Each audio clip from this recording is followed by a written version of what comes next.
holy fucking shit, it's amazing. Okay, does the Mega Man X series enjoy abusing animals?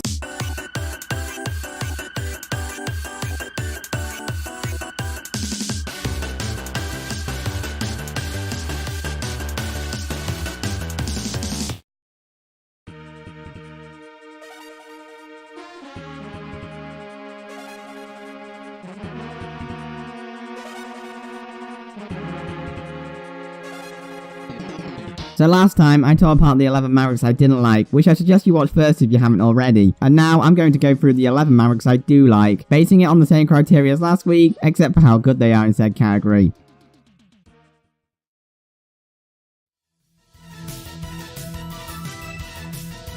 Like I said last time, no game quite surprised me as much as X3 did. Behind X4, X3 probably had the best lineup of Mavericks in the series, with one of my favourites being Toxic Seahorse.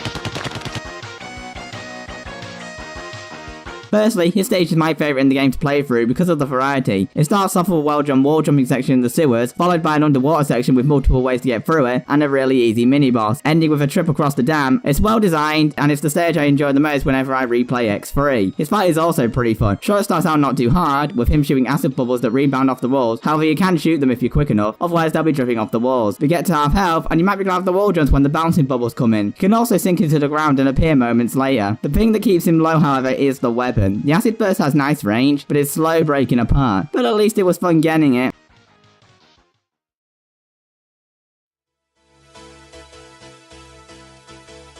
Mega Man X4, I freaking love you, and I love your Maverick selection. Okay, so we all know that lions can be deadly fighters, right? I mean, seriously, these guys will murder children. Maybe that's why this guy puts up such a great fight.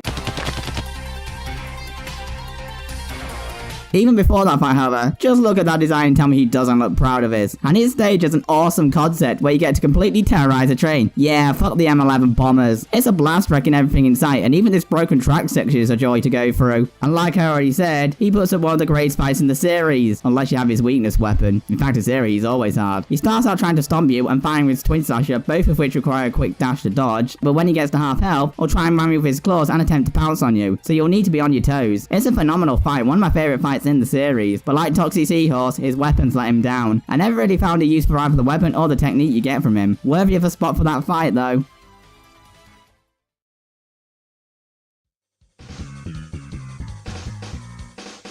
As I stated last time, the first half of the X series did really well with aquatic based Mavericks. We've already seen one of this, and the next one is my favourite from the original Mega Man X. Whilst this stage is only okay, basically being nothing more than an overglorified boss rush, his fight and weapon more than make up for it. Now normally with most Maverick fights, the difficulty is often determined whether you have the weakness or not. Here, it's whether you have the dash move or not. Sure, his missiles can be easily destroyed, but that funnel can easily catch you off guard, though if you have the dash move, you can easily escape it. However, for his last attack, he'll shoot homing piranhas at you that are a nightmare to dodge. Okay, that's just f***ed up, and I love it. One thing I really like about this fight is how he doesn't react to his weakness, so even with that, he's still one of the best and most challenging fights in the game. The main reasons above slash beast, however, is the weapon. The homing torpedo is pretty self-explanatory, but it's fantastic at getting to annoyingly placed enemies. Great design, great fight, great weapon, great sense of satisfaction.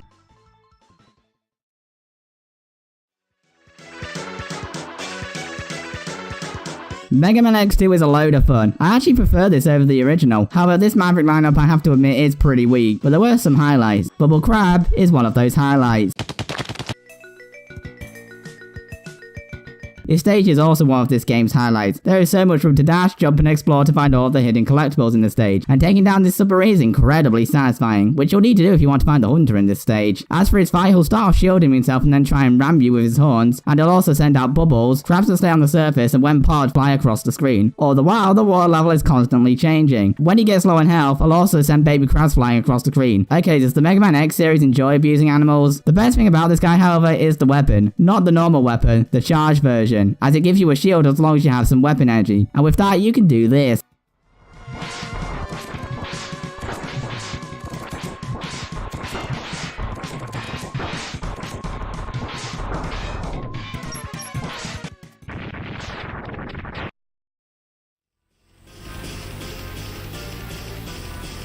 So with Mega Man X4 being my favourite of the series, it should come as no surprise to see some more Mavericks in this game show up, including any teenage girl's worst nightmare. His design is awesome. The spider design works so well with the Repliforce motif. And then there's the stage, and holy fucking shit, it's amazing. The way it looks, the way it sounds, the way it flows, the way it plays, the way it's designed. There's not that one thing that just stands out on its own, it's just that everything about this stage just gels well together to give a stage I never get tired of. And his fight doesn't end that fun. In fact, his fight can get pretty chaotic. He starts out just throwing webs at you that can home him and do quite a bit of damage, but the real fun comes in the second half when he creates his web. Now he'll be moving all over the arena, shooting more webs, and sending baby spiders at you. Okay, what is it with the Mavericks having a thing for killing off their babies? Anyway, I love how chaotic this second half of the fight can be. Sure, his weapons are a bit situational, but it was a blast getting them. Best stage in the X series? I certainly think so.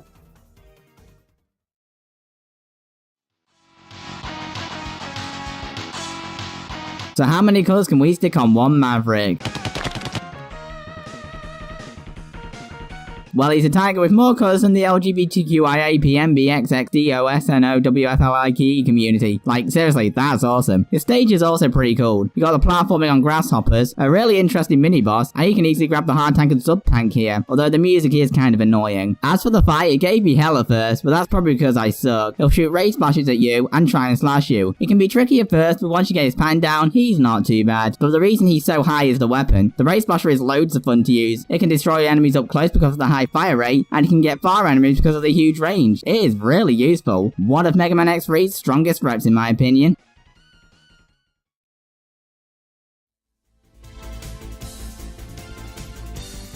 The Mavericks in X4 had some amazing concepts, like this guy who's an owl who commands an entire air fleet. And just look at this air fleet that he commands. You're going to have a blast storming and destroying his fleet during the first half. The second half isn't quite as good though, with just a couple of enemy cannons and an easy mini boss. Oh, and getting the armor upgrade is kind of a pain. His fight more than makes up for that though, because I freaking love it. His attacks involve firing wind orbs, creating tornadoes, attempting to grab you, and for his final attack, wind orbs in a cross pattern. It's a tricky fight with all of his attacks requiring fast reaction times. His weapons, however, are a bit of a mixed bag. X's weapon is mediocre and less charged, but Zero gets the ability to destroy enemy projectiles, which saves a lot of hits, and to think he's only my third favourite Maverick in X4. You fools must all have a death wish. Witness this invincible battleship, built by the hands of a genius. Its power, unmatched throughout the universe.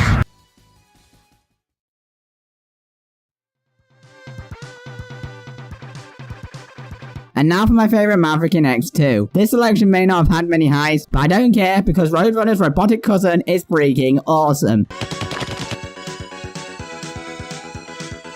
His stage is a ride-chasing stage, and it's a lot of fun to use. It's so satisfying driving the thing through the sandstorm, shredding the drunken drivers. No, seriously, are these guys Irish? The only downside is that you destroy both of the rider chasers, you have to hop it on foot, which isn't as fun. Also, you can't get this stage hard tank, which I still have not gone today without getting killed. After a speedy stage, you'd hope for a speedy fight, and that's exactly what you get, as his speed factors into almost all of his attacks, involving straight running at you, insane jumping skills, and if you go too far away from him, he'll try and land on your head. So your dashing skills will get a good workout here, but you'll need to be careful dashing when he busts out those slicers. And speaking of the slicers, sure they're a slow start, but they can be a beast in vertical shafts, and the charged version is almost a screen nuke.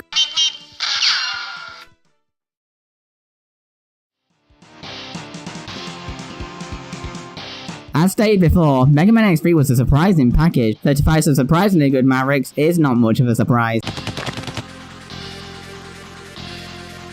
First of all, this stage is one of my favourites in the game. You get to have the ride armor right at the start, take a slip into a submarine which you then flip over, and it's amazing for filling up sub-tanks. And when you get to him, those pincers, making an awesome design by the way, can shred you even if you have his weakness of the Triad Thunder. He'll fire his claws as projectiles, shoot shots that put you in harm's way, throw his back against you, and even attempt to grab you. You know there's a word for touching someone without consent, mate. Rape. I love it when fights are still hard with his weakness though. And his weapon is also incredible. I'm not too big on the path of the weapon, but the sheer power of it makes it fantastic at close range. And an amazing reward for an amazing Maverick.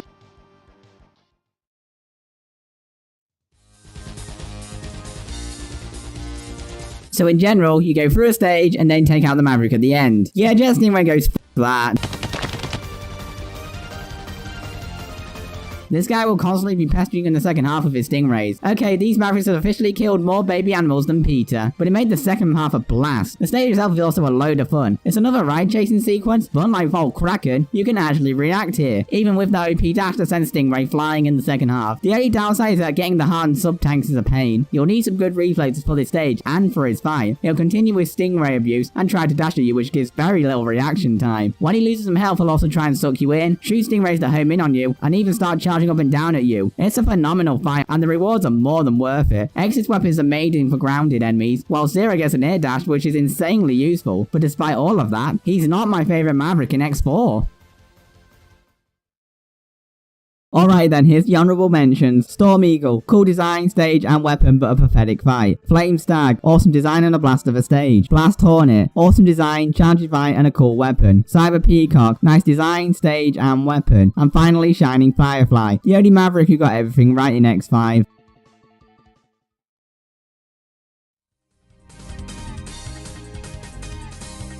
So with all the praise I've given to Mega Man X4 and its Mavericks, you can probably guess who I've put at number 1. But honestly, this guy deserves all the praise he gets. He's based on a dragon and he really looks a threat. Even looking at him on the Maverick selection screen, you can tell this is a guy you don't want to mess with. His stage is also my second favourite in the series. Outrunning and dodging the burning boulders is nothing short of thrilling, and you get to use a ride armor that's immune to lava, which you can actually take into this fight, and this fight is total bliss. He has a lot of Street Fighter moves and even calls them out by name. He also has the kicks, the ability to create pillars of fire, a massive stream of fire, and when he gets low in health, the power to summon a rain of meteors. This is easily my favourite Maverick in the series because it's a total blast and it's extremely satisfying to be able to react and dodge all of his attacks. And like I already said, you can bring in the ride armor, and whilst it makes the fight easy, it becomes way more fun than it should be. And of course, his weapons are some of the best in the game. The Rising Fire for X is awesome for enemies above you, and the Ryu Engine for Zero, which like the Shipuga, I used all the time once I got it. Also, did I mention that he's relevant to the plot? Yeah, he's the one who shut down the Sky Lagoon, which killed off an entire city. Brutal. Overall, Magvidradune is the only Maverick who could tame the number 1 spot. He has my favourite design, my favourite stage for Sideswipe Spider, my favourite fight, one of my favourite weapons, and one of my favourite techniques. This has been Speed Inkling, and get the first X Legacy Collection if you don't have the games already. I seriously recommend it.